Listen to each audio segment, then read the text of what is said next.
think I have it upside down. Okay, can you guys hear me in the back? Not really. Okay. First, I want to thank the Student Lecture Committee. I want to thank Sharon, and I want to thank Isaac and Miranda for starting the semester off talking about social issues. Thank you. So I'm going to try to follow in your footsteps today. The talk that I'm giving today isn't the talk that I had originally intended. I'd wanted to discuss the occupants of trailers, mobile homes, and how they adapt their buildings to the needs with additive structures, where they become these onions of sorts out in the middle of Appalachia, with appendages, and that's what I wanted to talk about. That isn't where it ended up, though. Today is about the acquisition of stigma. The mobile home may well be the single most significant and unique housing innovation in the 20th century America. No other innovation addressing the spectrum of housing activities has been more widely adopted, nor simultaneously more widely vilified. Today, I would like to discuss how we got to a place where the mere mention of a trailer park evokes a denigrated other in the minds of most Americans. The answer to this question is a complex story, so we're going to start at the beginning. These are references. I want to make sure that I give full credit to this, and I know that I'm leaving stuff out that I found. To start at the beginning, I have to tell you guys why I'm interested in mobile homes in the first place. So this is my great-grandmother, Arlene. That's Arlene Collier. As long as I knew her, she lived in a mobile home. However, when she was a teenager, my great-grandparents had a farm on the side of the Shenandoah Mountains. 1930s, they came in, and she lost that. The 1930s Shenandoah National Park was pieced together from over 3,000 individual tracts of land purchased or condemned by the Commonwealth of Virginia, presented to the federal government.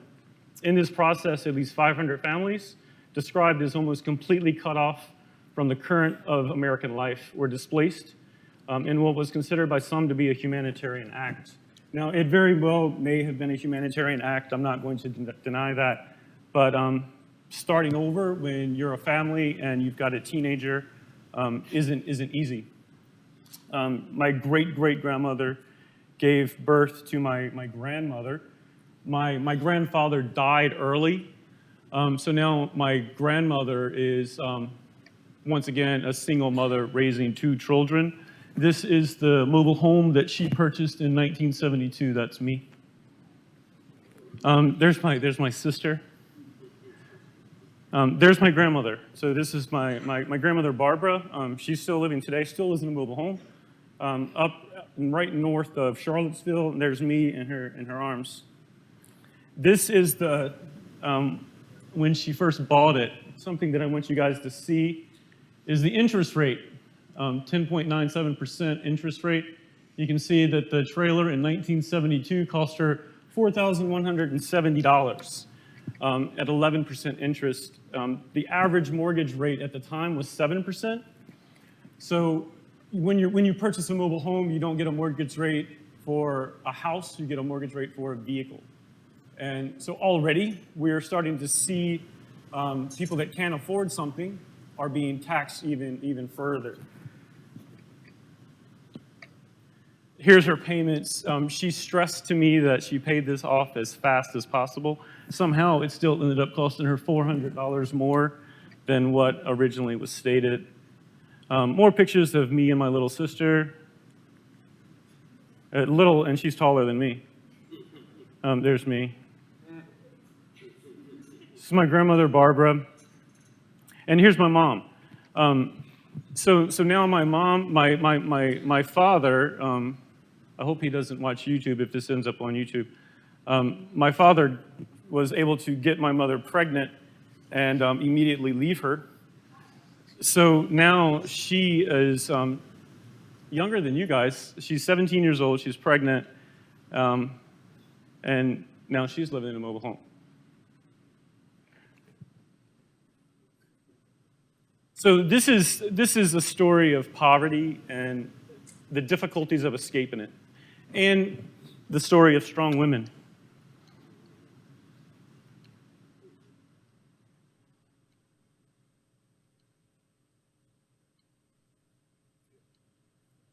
So I want to start this, and you know, as any good researcher does, they immediately go to Wikipedia. So you have to look up mobile home on Wikipedia, and I get down to the bottom, and I've read the whole Wikipedia page, and so I'm ready for a lecture.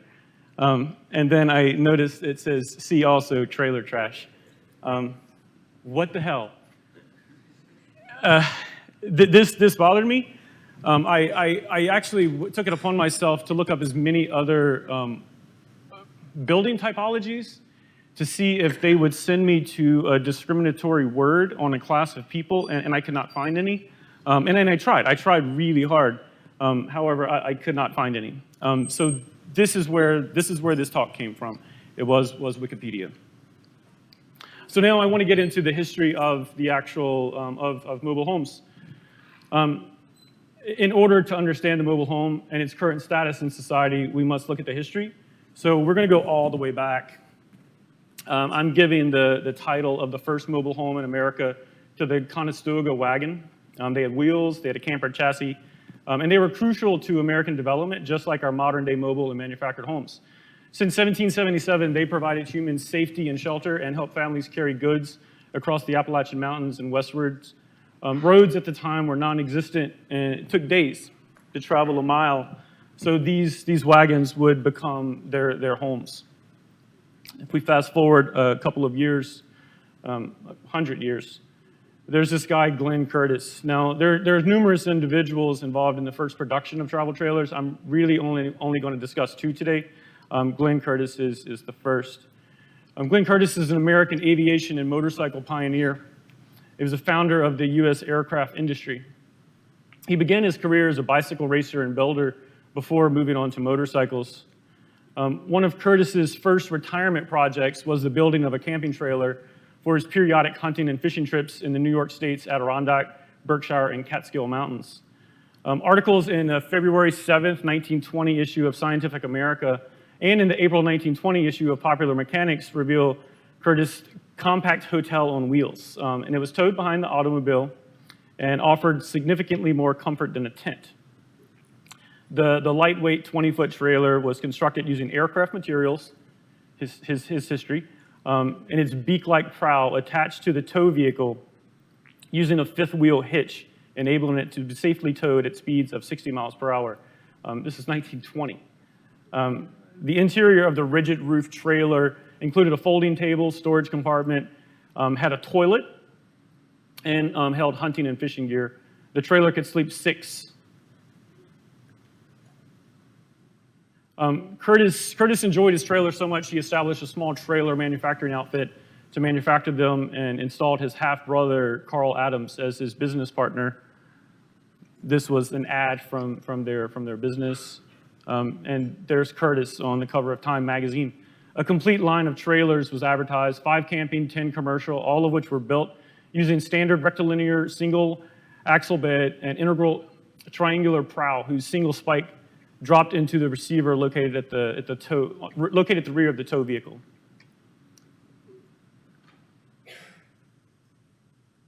This is early 1920s, post-World War I. The economy at the time is doing really well.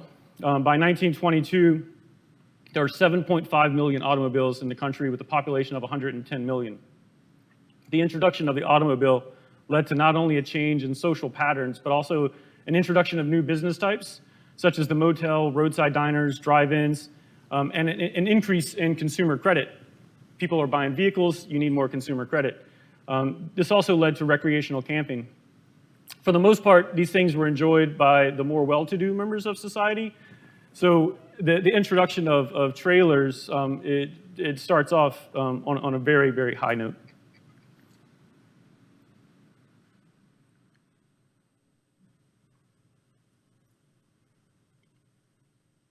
By the mid-30s, Florida-built aero cars were available in 6 distinct lines.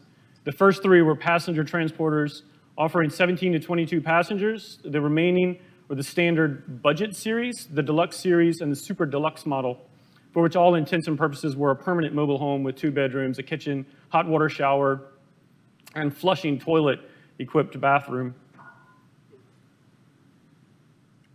Prices for the 1937 Deluxe Series with no interior, bare walls, started at $1,985, adjusted for today's inflation, $39,000. That's the basic model. When equipped with a kitchen and sleeping for 4, the price rose to $2,840, $56,500. The exterior finish below the windows could be made of metal, painted to match the purchaser's tow car at an extra cost. When I talked about the fifth wheel earlier, so this is a diagram of an early fifth wheel. You can see how it attaches with the, it was just a tire. And fifth wheels, if anybody, they're still used today. Not made like this anymore, thank God.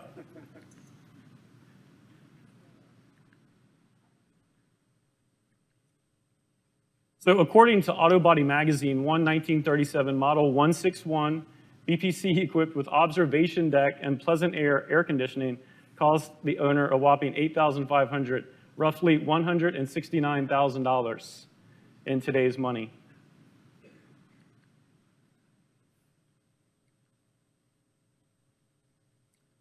They were not affordable for the average family. This, along with the Great Depression, caused the company to decide to stop producing trailers.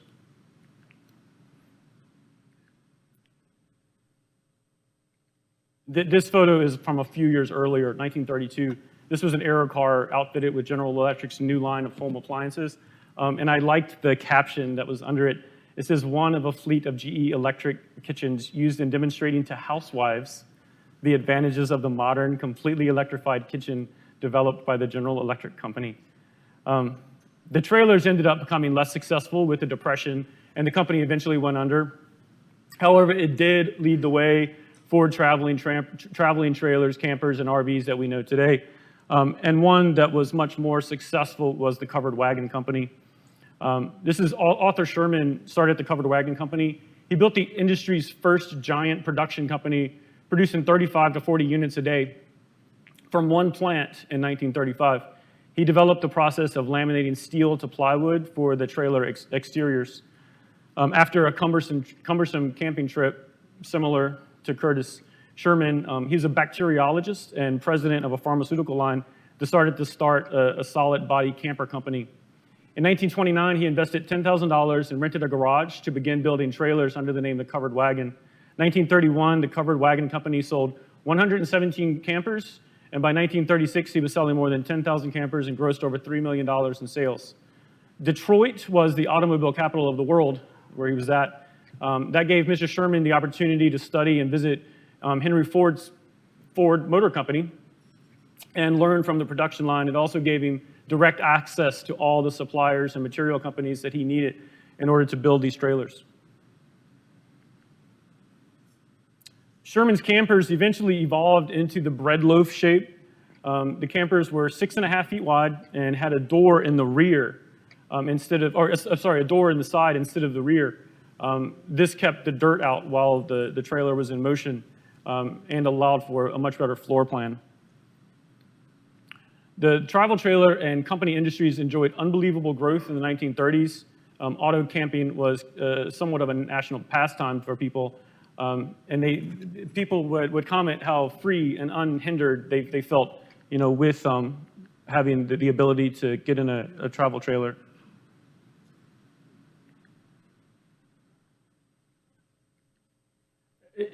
When we get later in this talk, I want you to compare the build quality of these early trailers with what they eventually become. Between 1934 and 1935, in the middle of the Depression, the Covered Wagon Company enjoyed 6-time growth rate. There were 76 distributors in the United States and in 5 other countries.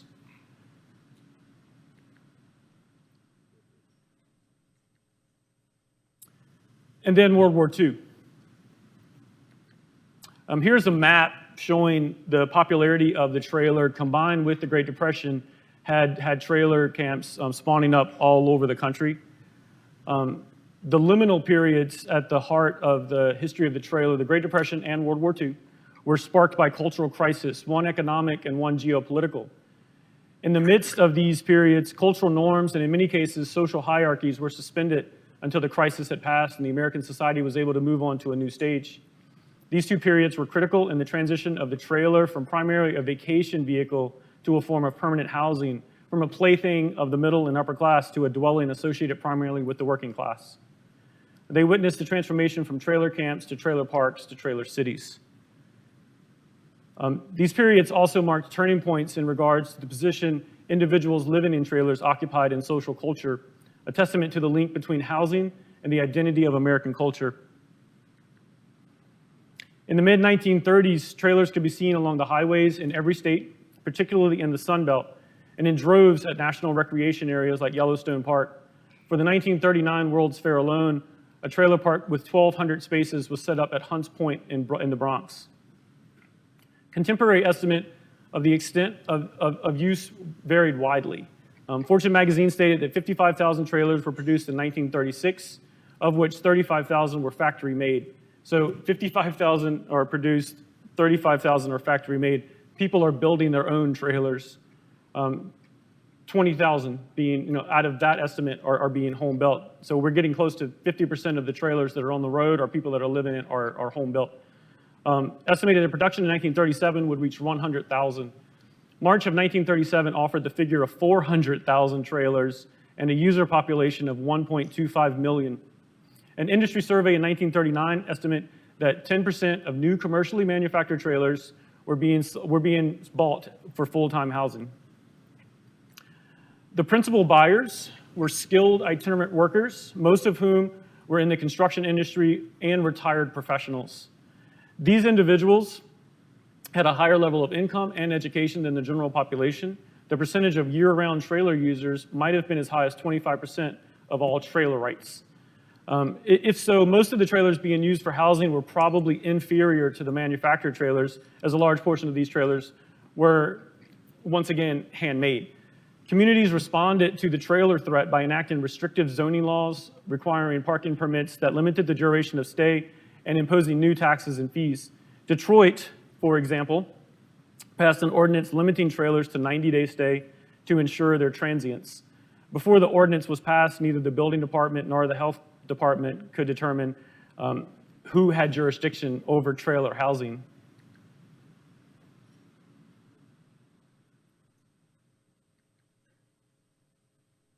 The freedom from taxation that many trailer advocates saw as a major advantage of full-time trailer living was the dilemma for municipal authorities concerned with the demand for additional services that trailer population would generate. While taxes, together with exclusionary zoning and restrictive permitting, limited or eliminated the presence of trailers in the community, they simultaneously encouraged the development of trailer parks and the placement of individual trailers on properties outside of municipal boundaries. And now World War II is here. The 1940s brought another key transition to the uses, to the use, occupants, and symbolic role of the trailers in America. As the 1930s ended, those who had used trailers as permanent residents rather than vacation vehicles were by and large people whose occupations demanded mobility and elderly retired folks. However, when Japan bombed Pearl Harbor in 1941 and America was forced to enter the Second World War, a mass migration of workers and military personnel ensued almost overnight. Centers of war production suddenly faced desperate housing shortages as workers flocked to help with the war effort. The US government embraced the ready-made solution to its wartime housing woes, constructing 8,500 trailer parks and purchasing 35,000 mobile homes at a price of $750 each. Over the course of the war, an estimated 200,000 trailers were used to house a portion of the 4 million workers who moved to defense employment areas. An estimated 80% of these trailers were privately owned. Wartime needs temporarily relaxed the constellation of zoning restrictions that had established the trailer home as a housing pariah. The sheer pace of change forced by the war crisis meant that the trailer industry, and in particular the trailer park system, could not keep pace. The almost immediate demand for trailer parks in defense areas meant that unlicensed trailer parks appeared essentially overnight. The infrastructure necessary for proper sanitation could not be established quickly enough, and not all trailer park owners demonstrated much concern for such standards. Some park managers simply wanted to avoid spending money on improvements because they would lose profit. Others resented being blamed for the sanitation and asserted that the onus lay on the occupants to uphold better standards of sanitation. The housing shortages over the war years was so extreme and the crisis so closely related to national defense emergency that the federal government finally acknowledged the utility of the trailer as a form of stopgap housing. Alongside the sudden proliferation of private trailer parks, huge government parks were established in defense areas. In a period of less than 3 years, the San Francisco Bay Area alone added an estimated 314,000 residents. As the transient workers had altered the nature of trailer parks in the 30s, the government parks symbolically reinforced the change from transience to permanence in trailer use on a spatial level. Historically, parks had been located next to major thoroughfares so that travelers could see and access them easily. However, when trailer parks were built with year-round residents for workers in mind, the priority was proximity to the workplace, and parks were built close to defense plants rather than main roads. As well, the government parks were often huge, unlike the smaller mom-and-pop private parks that had dominated the scene until then. One government park in eastern Washington hosted 12,000 residents, making their homes in more than 4,000 trailers. The mass increase in the use of trailers as full-time housing within the context of patriotic work, a situation that broadened the demographic of trailer owners significantly, made full-time trailer residents less of an anomaly. However, wartime limits on the materials that could be used to build them had a much more negative effect on the trailer's public image. The rationing of materials such as plywood, canvas, steel, rubber forced trailer manufacturers to get creative, and the result did not do much to improve the already tenuous public perception of trailers. Government trailers were largely made of homoso. Thus, an industry already accused of using cheap materials was now making glorified cardboard boxes to house thousands of defense workers.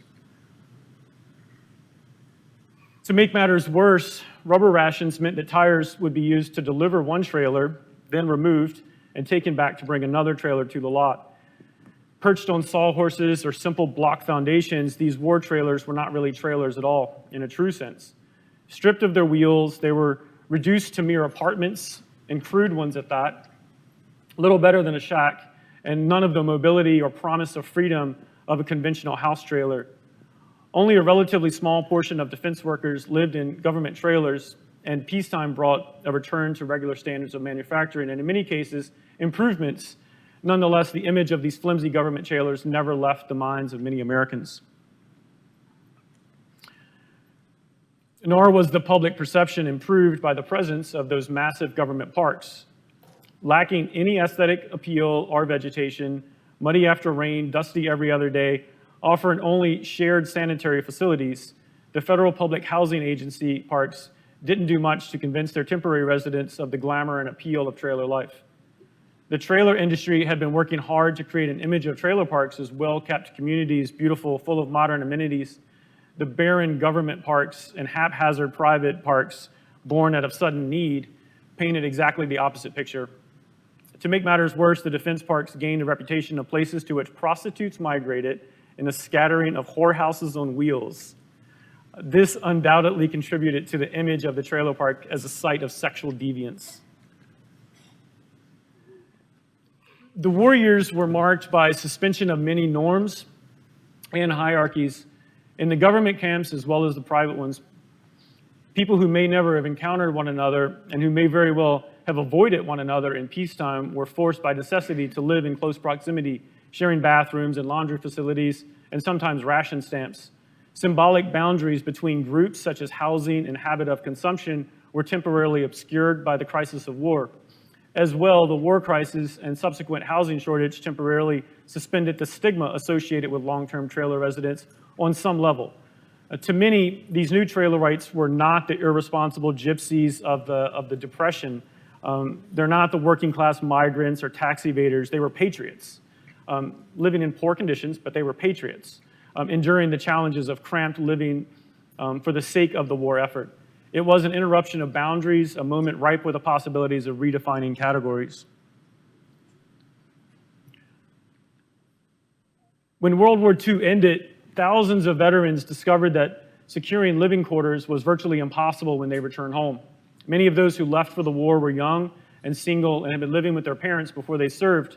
When they returned, they were adults who wanted to set up on their own, often to begin a new family.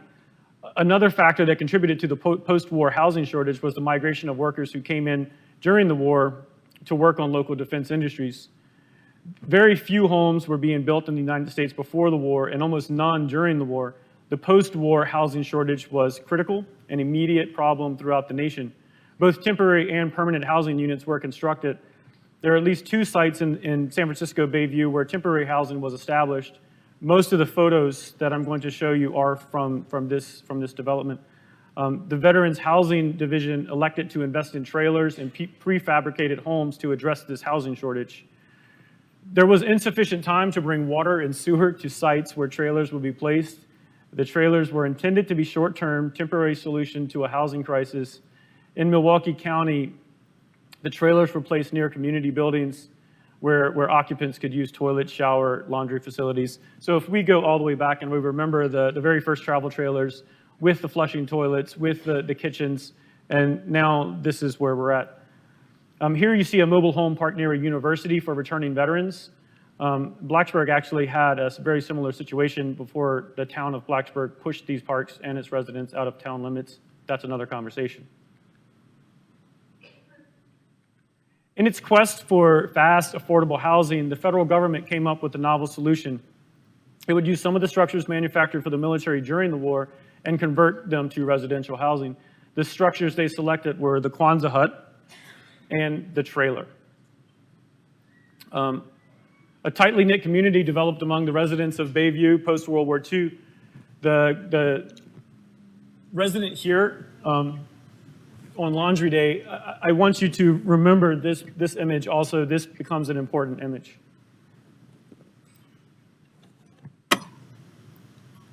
My mouse stopped working. Okay.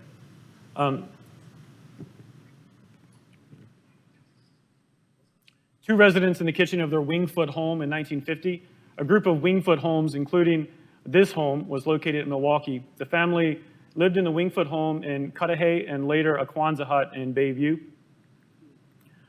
This is Wilson Park, was the site of 374 temporary homes known as the Harnischfager cottages, built in Milwaukee County to address the critical housing shortage in the Milwaukee area at the end of World War II. They were abandoned in the early 1960s.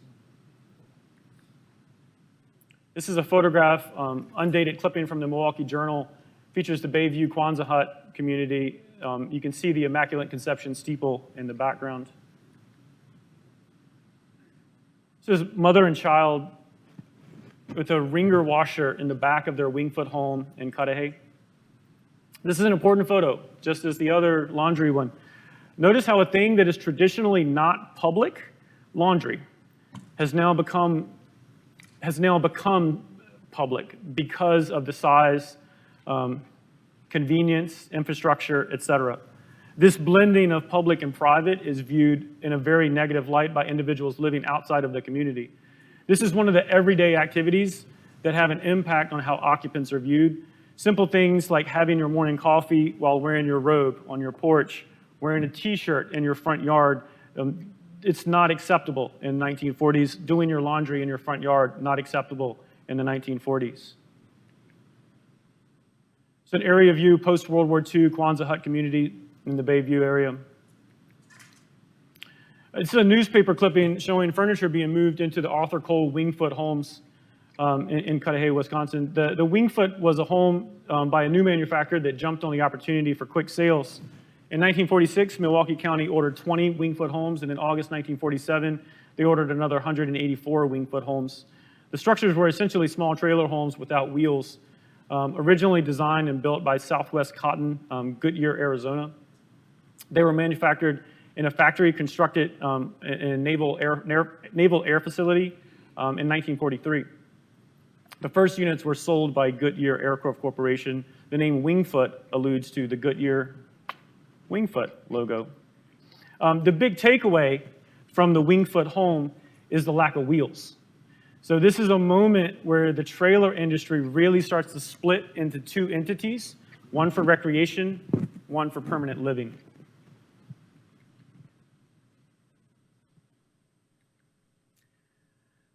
So also, post-World War II, this is something that I did not know before doing this research.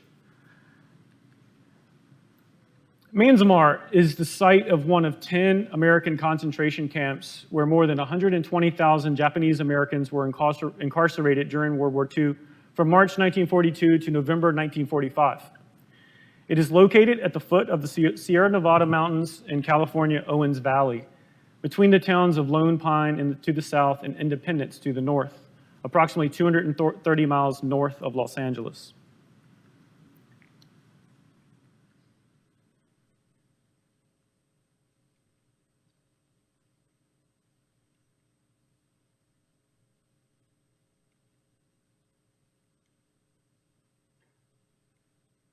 On the second weekend of May 1946, more than 500 Japanese Americans arrived at a dusty, ripped-up corner of Los Angeles County adjacent to the Lockheed Corporation bomber factory.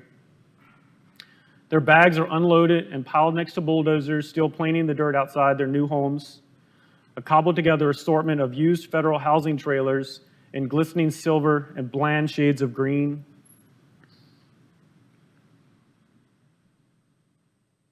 As the children, who made up nearly 2/3 of the new tenants, played, their parents and grandparents inspected the homes in the new Winona trailer camp.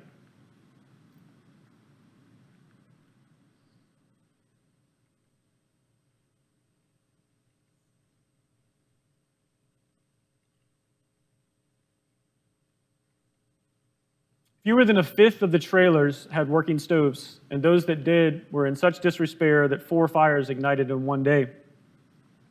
Broken windows, unlockable doors were common. The only phone was protected by a guard whose stated duty was to secure only the property of the site's contractors, not its residents. There was no food, electricity, or heat. Toilets were housed in a communal building and not connected to the sewer. The trailers were so filthy that an animal should not have been expected to live in them, said Sheldon Marsh, a Social Security Board official responsible for overseeing the well-being of the occupants. After visiting the camp, undoubtedly it was worse than any housing the Japanese had put up with during evacuation.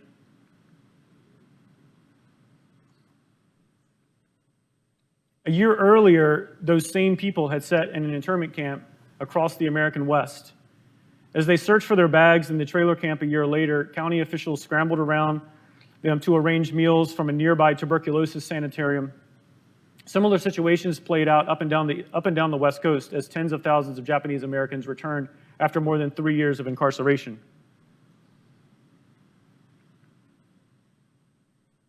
After President Franklin D. Roosevelt's Executive Order 9066 paved the way for their removal, Japanese Americans sold their homes, farms, and businesses, often for pennies on the dollar.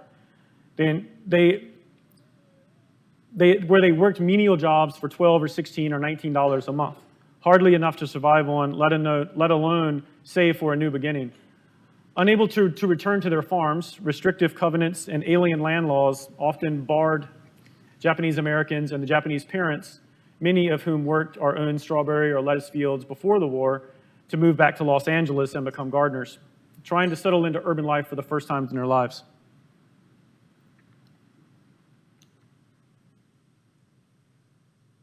Housing was strained to the seams across the United States, but the situation in Los Angeles, described by one official in October 1945 as full of dynamite, was especially dire. More than 1.3 million people, roughly 1 out of every 10 Americans, moved to California between 1940 and 1944. The California State Reconstruction and Reemployment Commission estimated that 625,000 new homes would need to be built to accommodate the growth in 5 years following the war, including 280,000 in Los Angeles County alone. By the end of 1945, a month after closing 9 of the 10 WRA camps, thousands of Japanese Americans returned to the West Coast with nowhere to live. Those who couldn't find other housing took rooms for $1 a night hostel, carved out of pre-war hotels and Buddhist temples, or trailers and repurposed army barracks. When it shuttered the internment camp in 1945, the WRA liquidated not only the barracks, but also the cots and kitchen equipment from the camps. Some items even found their way to the West Coast makeshift housing. It's not impossible to imagine a scenario where a trailer or a hostel resident pulled the sheets up at night in the same bed they had slept the previous 3 years. Because of poverty and restrictive covenants and hostility and fear, Japanese Americans were forced to take whatever housing they could get. As housing and employment pressures eased, the population of the barracks and trailer camps slowly began to shrink. In the spring of 1946, the WRA closed its doors in the majority of the trailer camps it oversaw.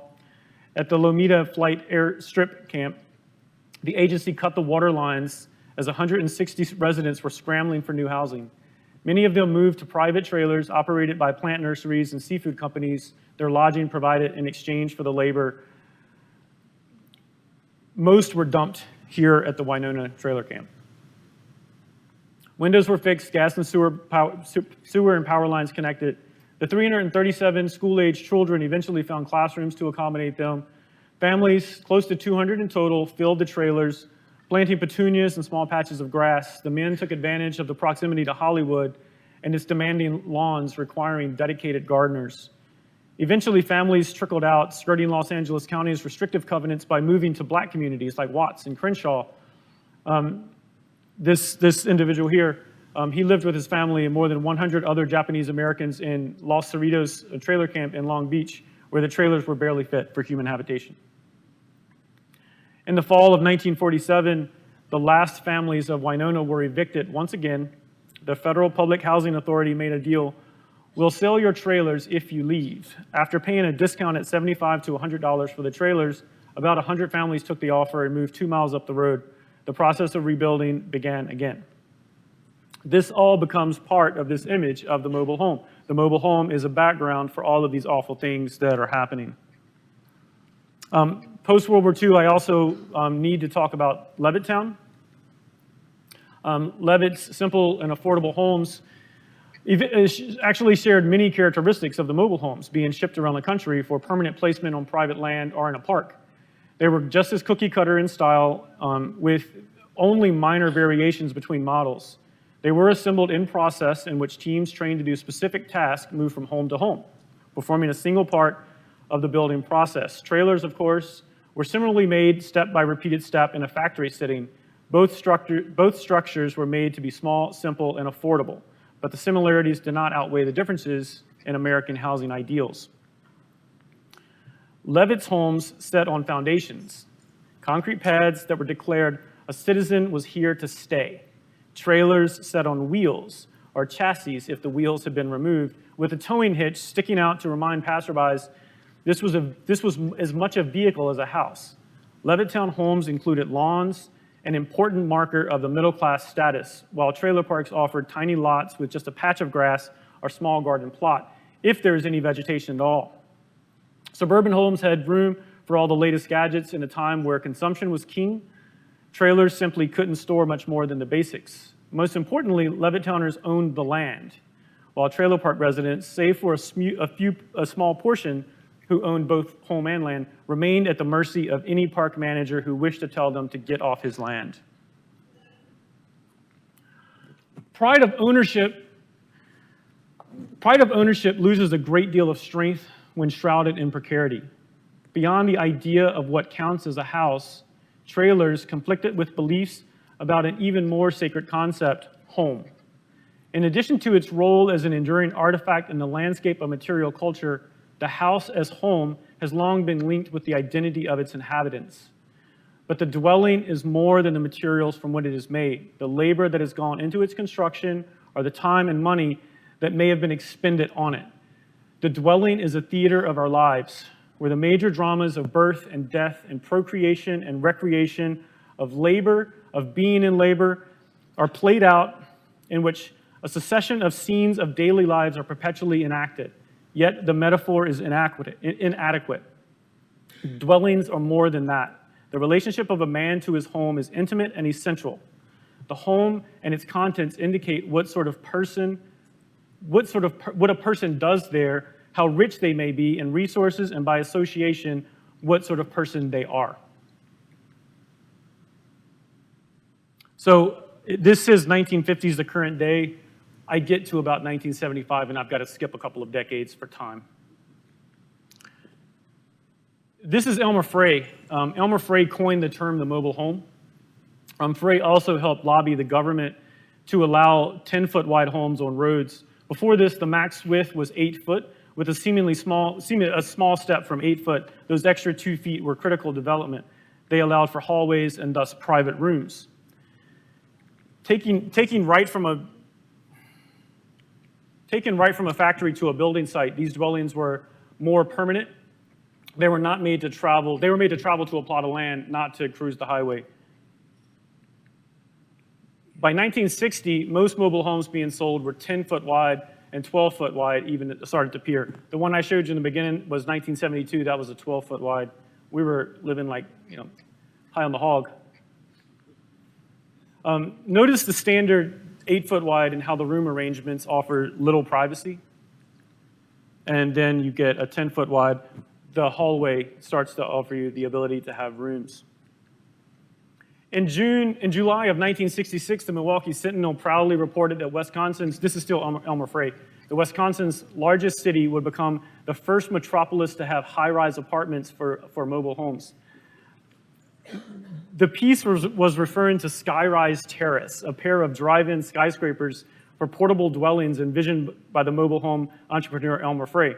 The project's twin plug-and-play towers, each 332 feet tall, would let a mobile home rent out, drive up, and park on one of the 504 slots around the periphery of each structure. The lower levels were to contain stores, and upper levels, restaurants, community space. This was around the same time as Marina City was being constructed. For those of you who do not know Marina City, it is probably the best building ever built. That's a little bit of opinion. Notice the similarities from Marina City complex. This was designed in 1959 by Birchford Goldberg and constructed in 1961 to 1968. Marina City is located north of the Loop in Chicago. This was a revolutionary structure with utopian ideals that were offered residents many amenities inside of the same structure. I could give an entire lecture just about Marina City, and if you ever get the ability to get inside and visit, do it. Elmer Frey, meanwhile, was still fascinated with the manufacturing housing stacks, yet unable to get traction for his full-size Skyrise Terrace. So in 1972, he settled for a smaller prototype in St. Paul, Minnesota. 3 stacks of 3 mobile homes. The units were lifted and set on a concrete framework with decks and staircases. In theory, these could be swapped out, but in practice, they stayed put. Issues arose, and the project was scrapped a few years later. Water pipes freezing in the winter was reportedly a main issue. Built in the same year, nearby 4-story variant stayed up for much longer. After surviving a series of weather events, the complex was nicknamed Tornado Towers. It proved itself to be robust, but many saw it as an eyesore. It was so disliked that the city of Mankato eventually bought the complex back just so they could tear it down and replace it with something else. It is ultimately hard to say how much of these projects reflect Frey's ideals. People can never drive in and out of these structures. As soon as you involve cranes in anything, the reality is much less about mobility. And this is one of my favorite poster artists, Dan Black, Land, commemorating the structure after it was demolished. If this looks familiar, perhaps it's because of the novel Ready Player One by Ernest Cline about a boy living in a futuristic mobile home park who finds refuge in virtual gaming, or perhaps it's because of Archigram, who was actively putting these ideas out there with the free time node trailer cage as part of a study on mobility and the future of housing and technology's role in that. Tornado Towers was eventually demolished after surviving for 3 decades. And here's another unbuilt proposal by Elmer Frey. Now, everyone's favorite president, Richard Nixon. There's this. So he did something actually really important, but he did it not out of desire to do the right thing. As early as 1970, President Richard Nixon acknowledged in his message to Congress on the national housing goals, for many moderate income American families, the mobile home is the only kind of housing they can reasonably afford. That year, Nixon included the mobile home as housing units in his address to Congress on the state of the nation's housing stock. This inclusion was instrumental. It allowed Nixon to state that his administration had exceeded the housing goals of 2.6 million new units set by HUD Act of 1968. Excluding mobile homes would have forced Nixon to report that his administration was 17% short of the goal. At the time of Nixon's message, mobile homes accounted for approximately 1/3 of new housing starts in the nation, and most of them under 15,000. This actually set the stage of him including mobile homes just to make his numbers look better. This actually set the stage for all mobile homes to be required to meet HUD construction standards in 1976. Once mobile homes had to meet HUD standards, the build quality was much, much better. So now we've seen all of these things happen, and now I want to talk about the stigma that has come with this, as the mobile home has been the backdrop of all of these stories.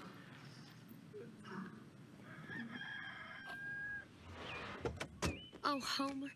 Everybody's been calling. Mama, Daddy, the triplets, Bonda May, Piney Joe. And I owe it all to you. Don't thank me, Lurleen. You should be thanking your brain. Oh, Homer.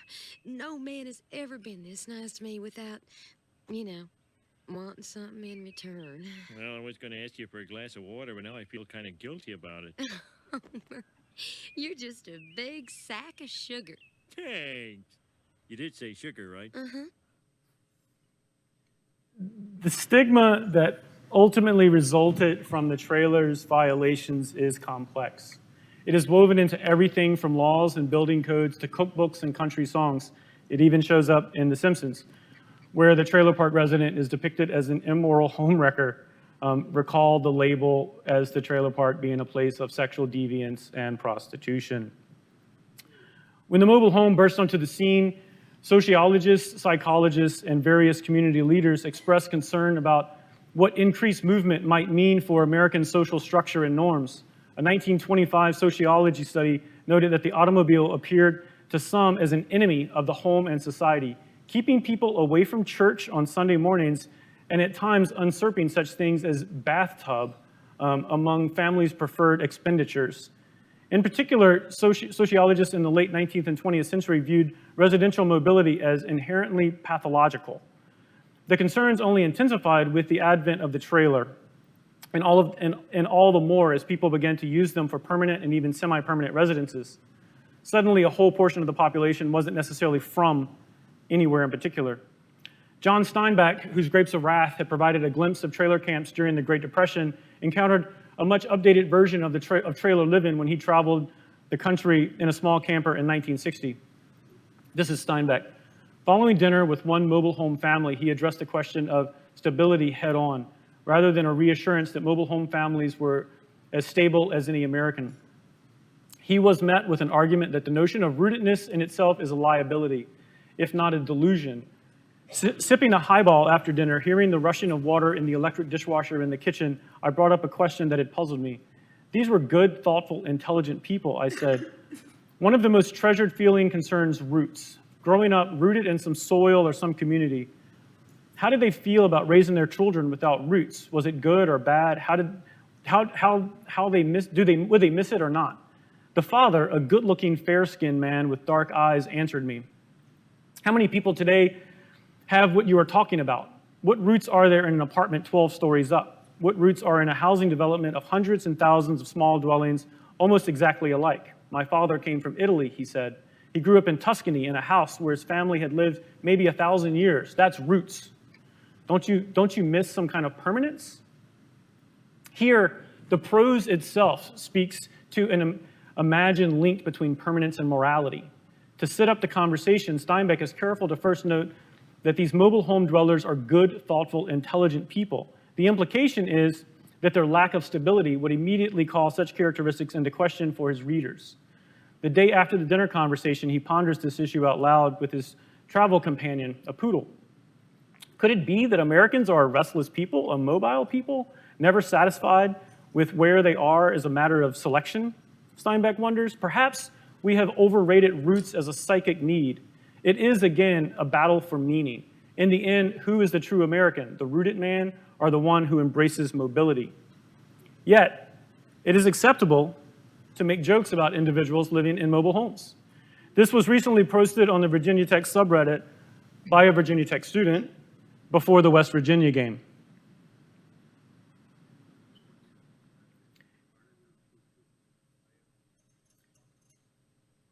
We have discussed sanitation issues and how cleanliness became linked with one's morality.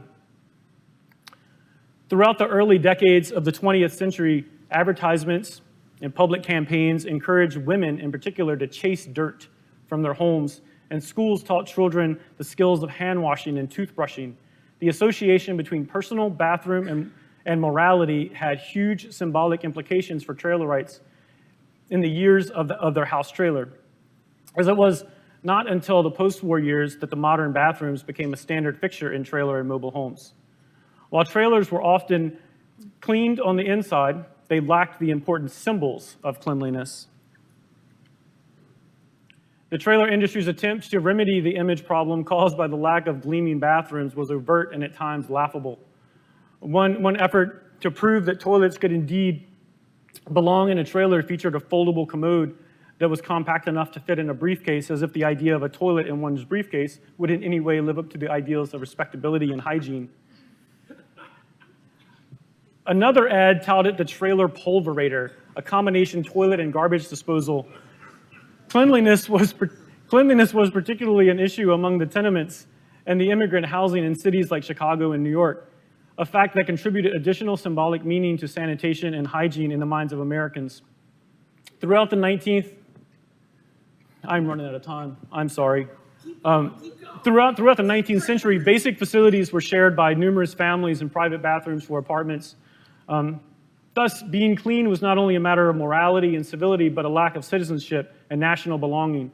Trailers and trailer parks suffered greatly from these associations of filth and overcrowded housing and shared facilities. The fact that Trailerites lived in such close proximity, especially those during the housing shortages, that they had to share toilets and showers, linked them symbolically to the image of dirty, uncivilized immigrants who had to be instructed on the ways of hygiene and shown how to be true Americans.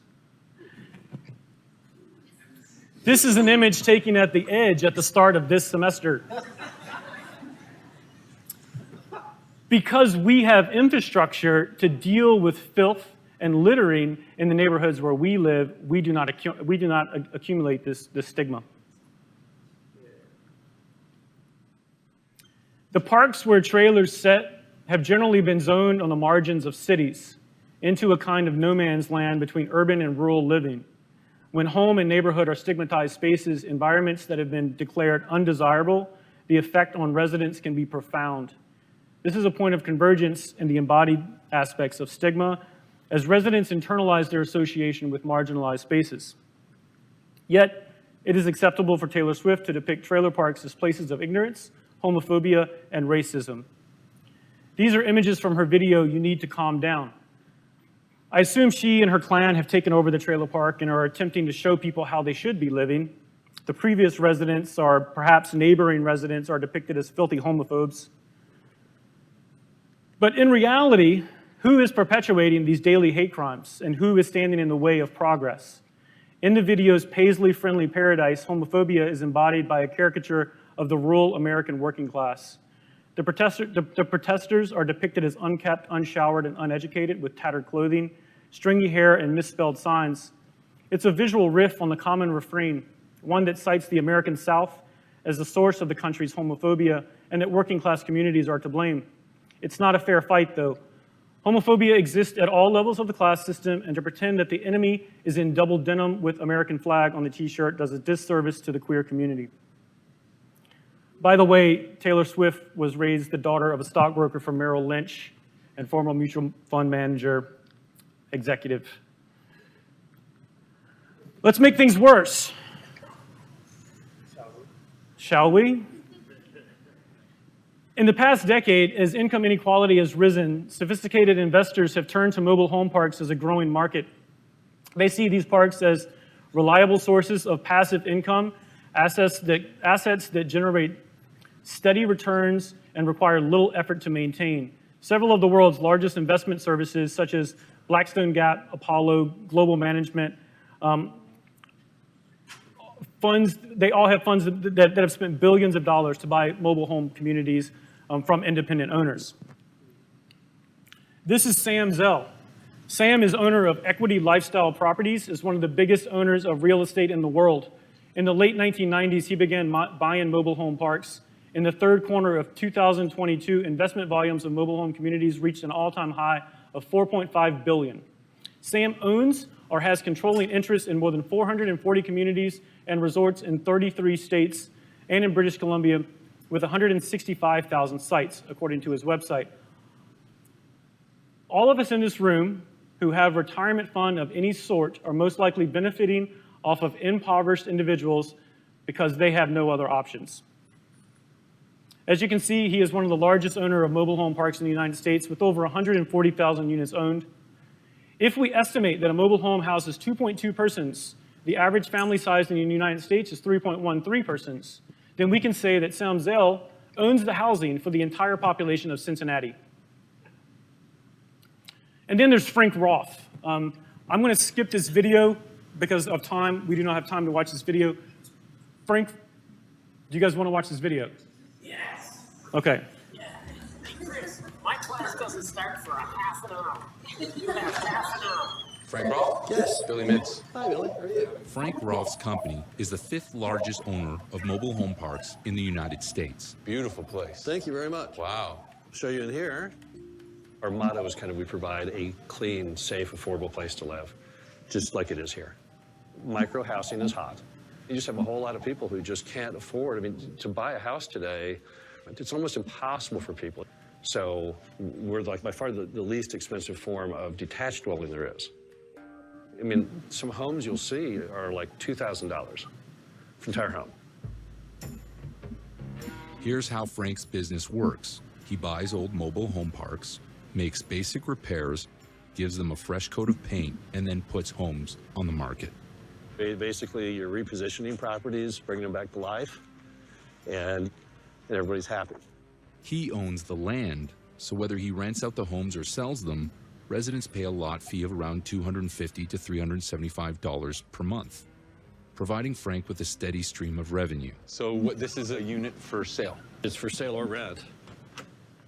Renting this is $550 a month, but if you want to buy it, we'll sell it to you for $500. Okay, so hold on a second. To rent it, it's $550. Right. But to buy it, it's less. Yes. And how does it work for you financially, though? Well, on paper, it looks pretty stupid, right? Because I've poured thousands of dollars into the house, and I'm going to take a loss on this house of probably $3,000 or $4,000. But just to have someone on this lot is worth probably $30,000 with someone in it, and it's worth nothing with somebody not in it. Our big focus is we want to be in the land business. Right. So we're willing to take hefty losses on the homes just to be in the land business. Our industry has been a contrarian bet on a poorer America, and that bet's been paying off really big the last 8 years, right? Whereas our customers are the $10 to $15 per hour folks, there's no other options out there for those people. This was the only video I could find that put him in a positive light.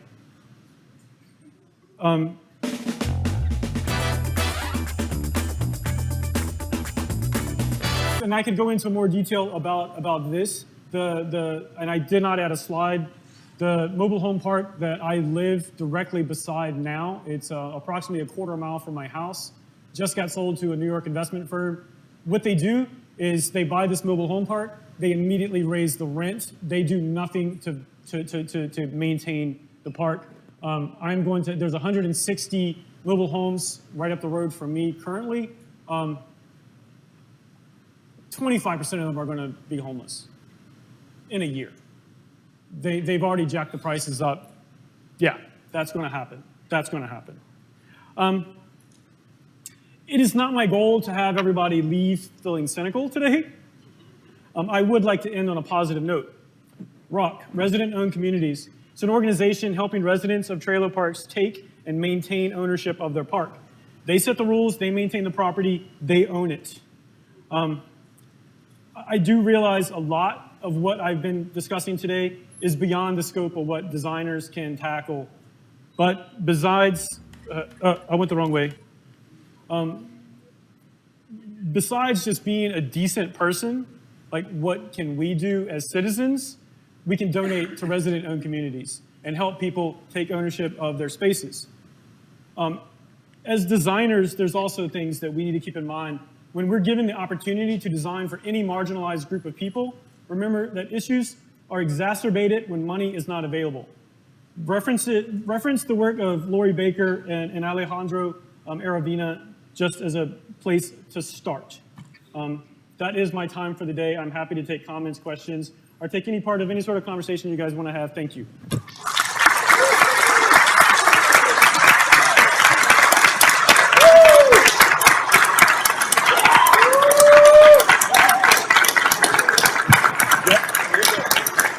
Yes.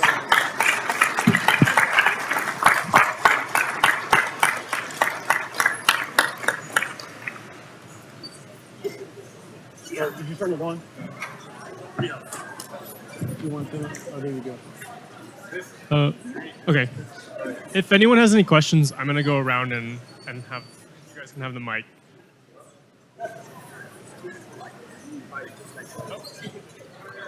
Hey, Chris. In the Virginia Tech collection in the library, the photo collection, there is a photograph of the duck pond completely surrounded by trailers.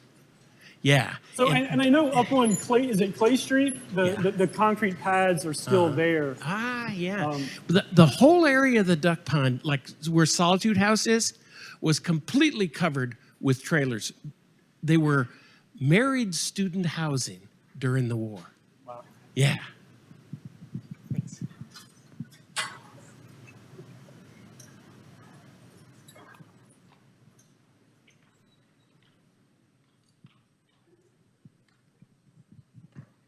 How do you feel about more modern adaptations of mobile homes, like van living, as more of like a trendy, adventurous alternative? One of my close friends in LA had sent me a text, and I asked if I could use the text in the slide, but she used a lot of curse words. So she asked that I not, but she references that. A lot of her LA friends treat it as this trendy thing, and yet they don't acknowledge that that's an option for them to go slumming for a weekend in a way. Yeah, I mean, if you have the money, spend it on what you want to spend it on. I'm not going to demonize anybody, for wanting to go camping or wanting to have a beautiful Airstream that they take off to the, Catskill Mountains. I'm not going to demonize that. I do think that shipping container homes are ridiculous. That's an opinion of mine, and I think tiny houses are also equally as ridiculous. But I can go into a whole long conversation about why I think that's ridiculous also.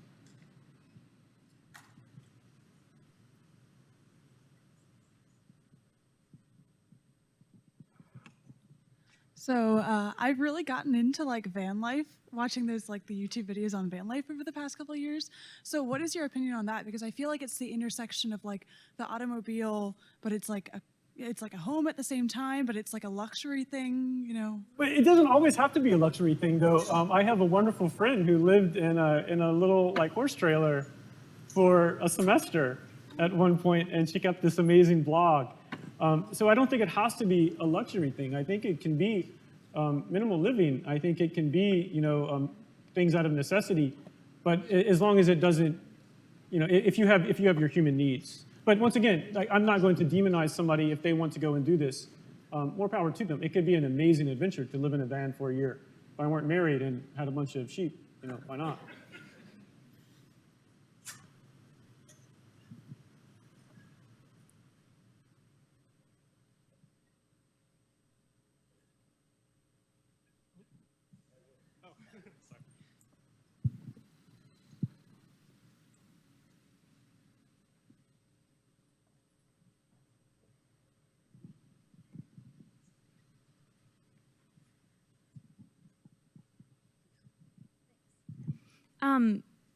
You talked a lot about how, like, you mentioned lawns as a status symbol and the concept of, like, doing your laundry outside as kind of a symbol of a lack of status. And I'm wondering, like, I think, in that era, it wasn't necessarily uncommon to have your laundry air drying outside. And so, like, is the difference the sense of, like, does a fence make a difference? Is it the sense of private property that differentiates that socially and how it's viewed? Well, I think having an air outside and actually having to do it outside were two different things. And there were also, I mean, I had so much stuff that I couldn't include in this. And there was there's a film with Lucy and Desi, and they go camping. They live in a mobile home for a while, and it kind of hints on somewhat of what you're talking about. Where today this is totally normal. I can walk around in a t-shirt, a white t-shirt or a wife beater shirt. I don't know the proper non-politically incorrect term for that. What is it? A tank top. Thank you. I could walk around in a white tank top, and it's acceptable. But in 1940, like, that's not something that you walk around on the sidewalk. You're out in your front yard. These are backyard things. And now there's no backyard, because your backyard is someone else's front yard, or your backyard is the street. And people are commuting back and forth, and they're seeing you do your laundry or even bathe your child or whatever. Scott. All right. I hope that answers your question, Lauren. Yeah, at the beginning of your talk, you showed the bill of sale and the difference in financing. And that financing was directly the difference between financing real estate and what is essentially, for tax purposes or banking purposes, a vehicle. Right. And I just want to point out how important that distinction is, because as anybody who owns a car knows, your vehicle depreciates. On the other hand, real estate tends to appreciate in value. So if you look at the history of the families, for example, just to make the contrast, who settled in Levittown, the big selling point was upward mobility, that you could buy a house, let's say a so-called starter house, and eventually trade that in or mortgage it for a larger house, and so on, up the scale. In fact, the photograph that you showed came from a Time Life article that followed that family through three successive houses within Levittown, every one bigger and more expensive, because they basically were able to mortgage, what they had already, the equity they already had in their first house. But that option, that upward mobility option, is cut off for anybody who is basically starting out with a mobile home, because it's not real estate. Thank you, Scott.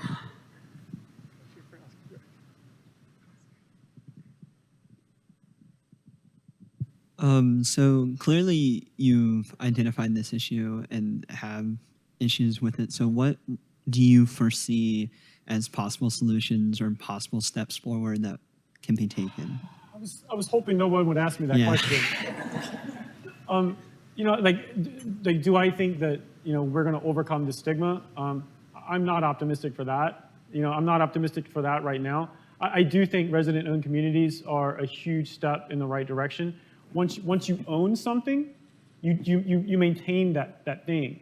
If someone else is owning it, you have no incentive to maintain it, and they have no incentive to maintain it, because they make more money if they don't, and you don't own it.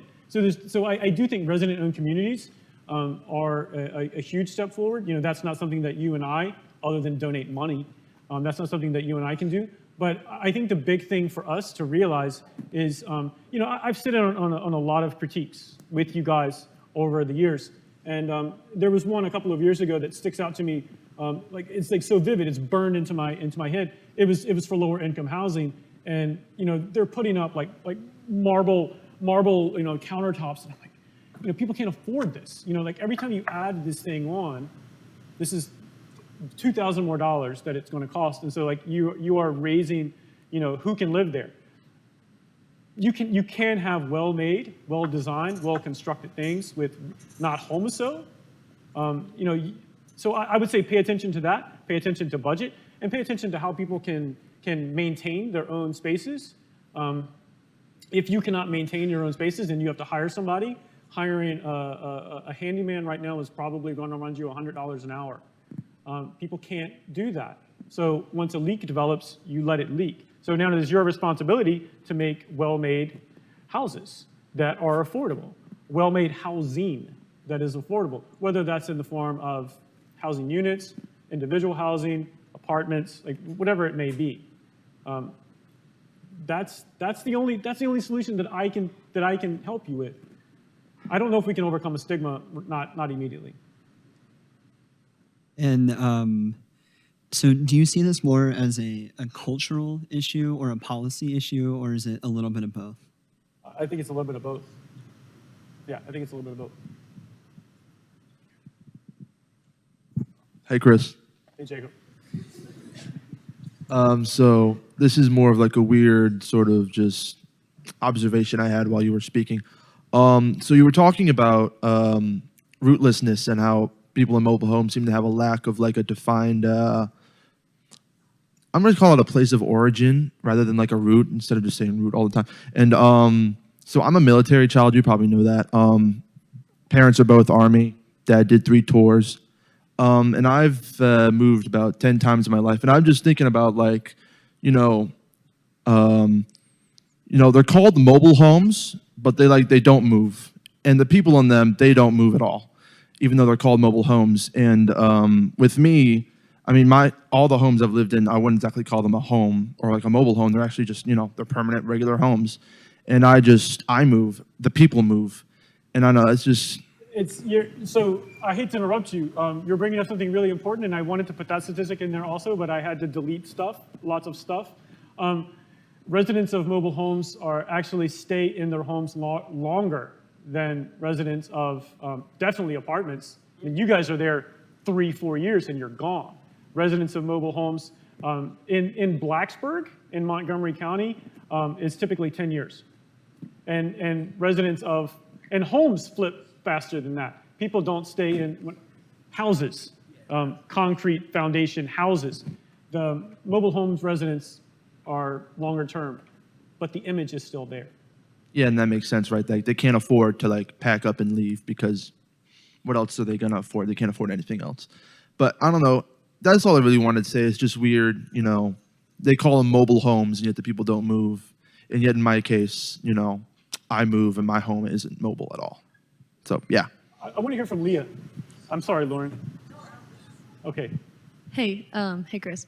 Hey. So I was thinking about the root part too, because that's a bigger problem, like through all socioeconomic levels in our society right now, is people don't feel like they have roots or connection. And what you said is pretty true. People have a really hard time getting out of a trailer park, but they all have a plan to leave.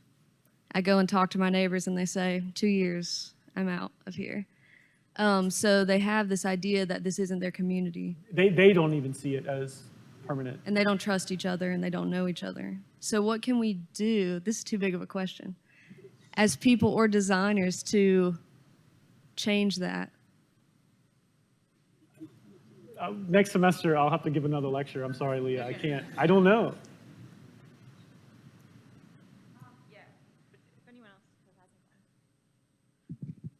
Yeah, building off of the mobility thing again, I guess something that I noticed when working with a mutual aid program, we were delivering to a lot of, basically a lot of the mobile home communities in this area are so far removed from the public transit system that if you don't have a car or your own like personal, it's just like such a requirement to have a personal vehicle to even be able to access things like food, because the grocery stores also aren't close. And I'm wondering, the resident-owned community, like, I love that idea, and I think that is definitely where we should be investing. Do you see a path forward that like addresses the day-to-day mobility issue? Well, I think what you're asking is really, really complex, because if you guys wander through our building and you look at our staff, and you look at the people that are cleaning up after you on a daily basis, where do they live? They do not live on Main Street. They do not live at the edge. They live in Pulaski. They live in Floyd. They live as far away because it gets cheaper. The further you get from this little bubble that is Blacksburg, it gets cheaper and cheaper and cheaper and cheaper. So they're having to drive 3 times as long as you guys do. You complain about this 15-minute bus ride. They're driving in 30, 40 minutes to work every day. When it snows outside, they have to risk their life to come in and pick up your trash off of the floor. These are people not making a ton of money. So I mean, I know I'm going on a tangent. I'm sorry, I'm going on a tangent. But that's what happens. Poverty gets pushed away from city centers. You go down Main Street to all of the new apartments that are built. Those are empty 360 days a year. All of those apartments are empty 360 days a year. They're only occupied during football games. Yeah, walk by at night. Look at the windows. There's no lights on until there's a football game. And then we have David sweeping and then driving 45 minutes home. That's ridiculous. This is a social thing. There's not much we can do about that. That's why I can't sit and rant.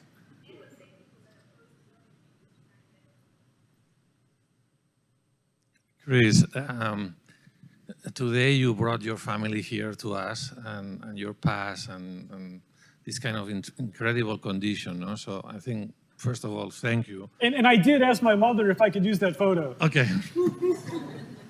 So that belly was you, no? Yeah, that belly was me. Okay, good. Confirm. What if we are all, not through mobility, but where we are all in this migration? Maybe if we are all in this migration as you are, no? As we are. What if breathing is a human right? What if home is a human right? What if land is a human right? What's your take? I was called a Marxist for suggesting stuff like that. No, maybe I love it. Maybe the direction is not. I'm on board. Where do I sign up? I'm on board. Yeah. What if the direction is not to own it, but in fact, not to go into the game of the real estate? And then. Yeah, I'm on Thank board. you for this today. It's Thank you, guys. Incredible, Chris, incredible.